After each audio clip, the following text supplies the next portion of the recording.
UK Sayyid തങ്ങൾ എന്ന പേരിൽ അറിയപ്പെടുന്ന മാംതൂർ തങ്ങൾ, അദ്ദേഹത്തിൻ്റെ വീട്ടിൽ പോയപ്പോൾ എന്നെ അത്ഭുതപ്പെടുത്തിയ ബഹുമാനപ്പെട്ട അഷ്റഫ് തങ്ങൾ, ഇബ്രാഹിം തങ്ങൾ, ഷംസുദ്ദീൻ തങ്ങൾ, ഷാവുൽ ഹമീദ് തങ്ങൾ ഇവിടെ വന്യപിതാവാണ് ബഹുമാനപ്പെട്ട UK സയ്യിദ് തങ്ങൾ എന്ന് പറയുന്ന മഹാനവരുകൾ. അദ്ദേഹം ഇന്ന് വിട പറഞ്ഞു.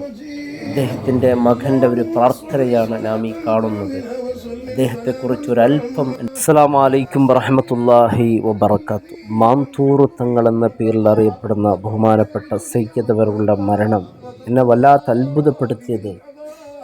ഞാനിന്ന് അദ്ദേഹത്തിൻ്റെ വീട്ടിലേക്ക് പോയി. മാംതൂർ തങ്ങളുടെ വീട്, ഖബർ സന്ദർശിച്ചു. അവിടെ നിന്നപ്പോൾ എൻ്റെ ഹൃദയം ഭാരമായി. പക്ഷേ അവിടെ ഒരു കാഴ്ച എന്നെ അത്ഭുതപ്പെടുത്തി. അത് മാംതൂർ തങ്ങളുടെ മക്കളാണ്. എന്ത് വിനയം, എന്ത് മൃദുത്വം, എന്ത് അടക്കം! അവരെ കണ്ടപ്പോൾ എനിക്ക് ഒരു നിമിഷം ചിന്ത വന്നു, ഇത് വാക്കുകളെ കൊണ്ട് വരുന്ന വിനയമല്ല, ഇത് വളർന്നു വന്ന വിനയമാണ്, ഇത് വീട്ടിൽ നിന്ന് പഠിച്ച വിനയമാണ്. അപ്പോൾ എനിക്ക് മനസ്സിലായി, മാംതൂർ തങ്ങൾ ജീവിച്ചിരുന്ന കാലം മാത്രമല്ല, അദ്ദേഹം വളർത്തിയ മക്കളിലും ഇന്നും ജീവിച്ചിരിക്കുന്നുണ്ട്. ഇതാണ് യഥാർത്ഥ മദ്ഹ്. മാംതൂർ തങ്ങൾ എൻ്റെ നാട്ടുകാരനാണ്. എൻ്റെ വീടിൻ്റെ തൊട്ടടുത്താണ് അദ്ദേഹത്തിൻ്റെ വീട്. വലിയ ദൂരമൊന്നുമില്ല. പക്ഷേ അദ്ദേഹത്തിൻ്റെ ജീവിതം നമ്മൾ വലിയ പാഠമാണ്. നമ്മൾ ഒരേ മണ്ണിലാണ് ജീവിച്ചത്, ഒരേ വഴിയിലാണ് നടന്നത്. പക്ഷേ അദ്ദേഹം ആ വഴിയിൽ ദ്വായിലൂടെ വഴിയാക്കി. നമ്മൾ ആലോചിക്കണം, നമ്മുടെ വീടുകൾ എങ്ങനെ വീടാകണം. മാംതൂർ തങ്ങളുടെ വീട് ഒരു സാധാരണ വീടായിരുന്നില്ല, അത് ബർക്കത്തിൻ്റെ വീടായിരുന്നു. വീട്ടിലേക്ക് കയറുമ്പോൾ ശബ്ദം താഴും, ഹൃദയം മൃദുവാകും. ഇതാണ് അഹ്ലു ബൈത്തിൻ്റെ വീട്. മാംതൂർ തങ്ങൾ, അദ്ദേഹം നമ്മുടെ നാട്ടിൽ ഒരു വലിയ പേരായിരുന്നില്ല, പക്ഷേ ഒരു വലിയ സാന്നിധ്യമായിരുന്നു. അദ്ദേഹം നടക്കുമ്പോൾ വഴി വിഫലമായില്ല, പക്ഷേ ഹൃദയം വിഫലമായി. അദ്ദേഹം സംസാരിക്കുമ്പോൾ ജനങ്ങൾ ശബ്ദം കുറച്ചു.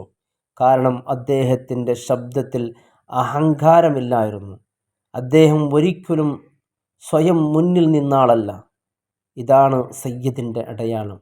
മാംതൂർ തങ്ങൾ വളരെ പ്രായമുള്ള ആളാണ്. പക്ഷേ പ്രായം അദ്ദേഹത്തിനെ കഠിനമാക്കിയില്ല, അദ്ദേഹം കൂടുതൽ മൃദുവായി. ഇവിടെ നമ്മൾ ഒരുപാട് പഠിക്കണം. പ്രായം കൂടുമ്പോൾ നമ്മൾ എങ്ങനെ മാറണം, മാംതൂർ തങ്ങൾ നമ്മെ പഠിപ്പിച്ചു. പ്രായം ഈമാൻ കൂടുതൽ സുന്ദരമാക്കാനുള്ളതാണ്.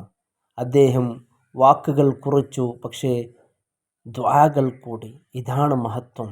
ഇന്ന് നമ്മൾ ഒരുപാട് സംസാരിക്കുന്നു, പക്ഷേ എത്ര ദുആകൾ നമ്മുടെ നാട്ടിലുണ്ട്. മാംതൂർ തങ്ങൾ നമ്മെ പഠിപ്പിച്ചു, ദീൻ വാക്കുകളിലല്ല, ദീൻ സ്വഭാവമാണ്. നമ്മൾ വീട്ടിൽ എങ്ങനെ പെരുമാറണം, അതാണ് നമ്മുടെ ദീൻ. മാംതൂർ തങ്ങൾ മക്കളെ കണ്ട് പഠിക്കണം. മക്കൾ നമ്മെ പഠിപ്പിച്ചു വിനയം പഠിക്കേണ്ടതെങ്ങനെ. ആ വളർത്തുഗുണം ആ മക്കളിൽ കാണുമ്പോൾ അത്ഭുതപ്പെട്ടു. ഇതാണ് വലിയ പാഠം.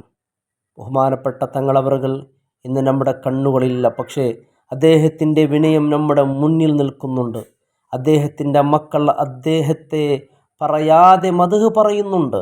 അദ്ദേഹത്തിൻ്റെ മക്കളെ കണ്ടാൽ മനസ്സിലാകും മാംതൂർ തങ്ങൾ ആരാണ് എന്ന്. ഇതാണ് യഥാർത്ഥ വിജയം.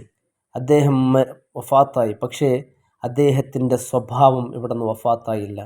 അതാണ് നമ്മൾ ആഗ്രഹിക്കേണ്ട മരണം. ഇനി നമ്മൾ ഈ മദ്ഹ് തുടരും.